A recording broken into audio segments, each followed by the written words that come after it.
Reporting live at the University of Mindanao's newsroom, this is Cyril J. Cabapo bringing you the latest news for this morning.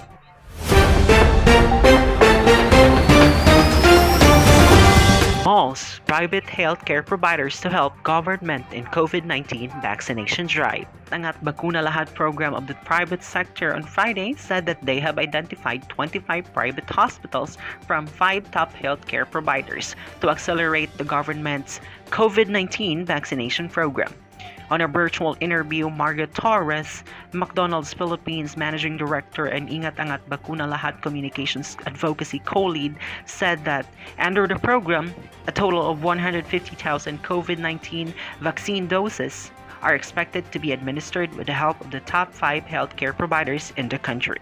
The program started in April in select sites while others are waiting for it to start as it needs close coordination with local government units, said Task Force T3 member and Chief Resilience Officer of the Philippine Disaster Resilience Foundation, Guillermo Bill-Luz.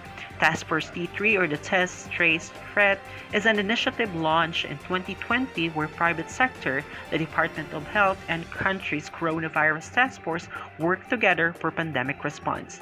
Under the program, the private healthcare providers will shoulder the cost of administration, venues, and manpower, while the government will provide the vaccines, supplies, and protective equipment.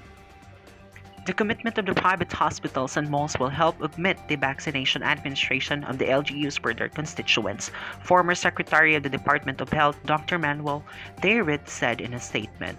Andrew Tan's Alliance Global, through its property R Mega World, committed 11 malls for the program, while the C Family's SM Supermalls allotted 37 malls nationwide as vaccination venues.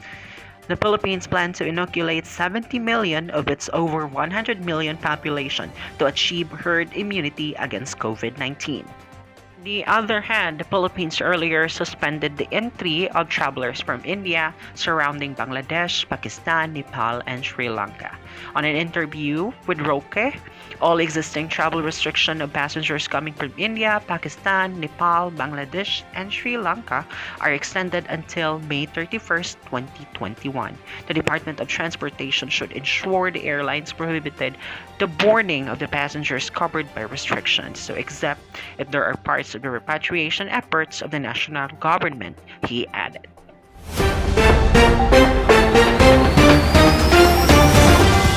Another latest news, new study estimates more than 900,000 people have died of COVID-19 in US.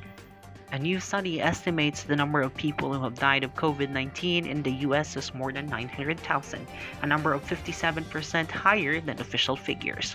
Worldwide, the study authors say the COVID-19 death is nearing 7 million, more than double the reported number of 3.24 million. The analysis comes from researchers at University of Washington's Institute for Health Metrics and Evaluation, who looked at excess mortality from March 2020 through May 3rd, 2021, compared it with what would be expected in a typical non-pandemic year, then adjusted those figures to account for a handful of other pandemic-related factors. The final count only estimates death caused directly by SARS-CoV-2 virus. According to the study authors, SARS-CoV-2 is the virus that causes COVID-19. Researchers estimated dramatic undercounts in countries such as India, Mexico, and Russia, where they said that official death counts are some 400,000 too low in each country. In some countries, including Japan, Egypt, and several Central Asian nations, the Institute of Health Metrics and Evaluation death toll estimate is more than 10 times higher than reported totals. And that is our latest news for this morning. If you want to stay updated regarding current happenings all over the world, follow us on Instagram and Twitter at Newsroom or listen to our daily programming. Again, good morning. This is Cyril J. Cabapo and hope you enjoy the rest of the day.